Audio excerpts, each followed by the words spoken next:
तुलसी विवाह कथा। पौराणिक काल में एक थी लड़की, नाम था वृंदा। राक्षस कुल में उसका जन्म हुआ था।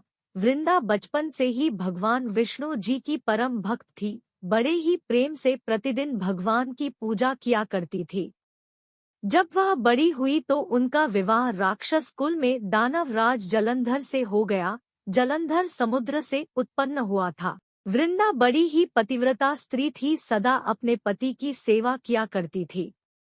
एक बार देवताओं और दानवों में युद्ध हुआ। जब जलंधर युद्ध पर जाने लगे तो वृंदा ने कहा, स्वामी आप युद्ध पर जा रहे हैं, आप जब तक युद्ध में रहेंगे मैं पूजा में बैठकर आपकी जीत के लिए अनुष्ठान करूंगी, और जब तक आप वापस नहीं आ जाते मैं अपना संकल्प नहीं छोड़ूंगी।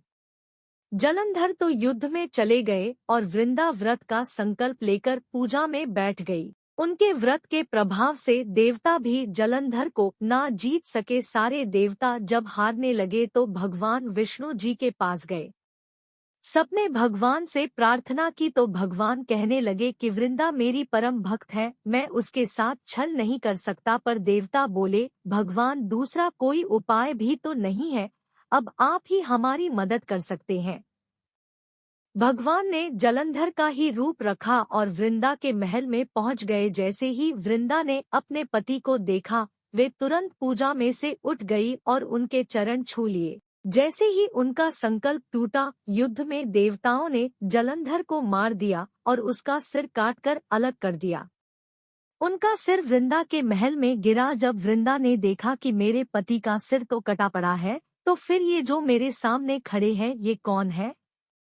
उन्होंने पूछा, आप कौन है जिसका स्पर्श मैंने किया? तब भगवान अपने रूप में आ गए पर वे कुछ ना बोल सके। वृंदा सारी बात समझ गई। उन्होंने भगवान को श्राप दे दिया, आप पत्थर के हो जाओ। भगवान तुरंत पत्थर के हो गए।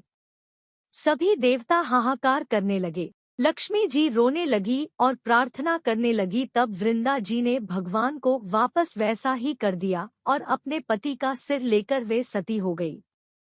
उनकी राख से एक पौधा निकला। तब भगवान विष्णु जी ने कहा, आज से इनका नाम तुलसी है और मेरा एक रूप इस पत्थर के रूप में रहेगा, जिसे शालिग्राम के नाम से तुलसी जी के साथ ही पूजा जाएगा, और मैं बिना तुलसी जी के प्रसाद स्वीकार नहीं करूंगा। तब से तुलसी जी की पूजा सभी करने लगे और तुलसी जी का विवाह शालिग्राम जी के साथ कार्तिक मास में किया जाता है। देवउठनी एकादशी पर तुलसी और भगवान विष्णु के स्वरूप शालिग्राम का विवाह कराया जाता है। वैसे तो रोजाना तुलसी पूजन को शुभ माना गया है, लेकिन इस दिन तुलसी पूजन को विधि विधान से करने पर भगवान विष्णु की विशेष कृपा होती है। धन्यवाद दोस्तों, वीडियो पसंद आया हो तो एक लाइक और सब्सक्राइब जरूर करें।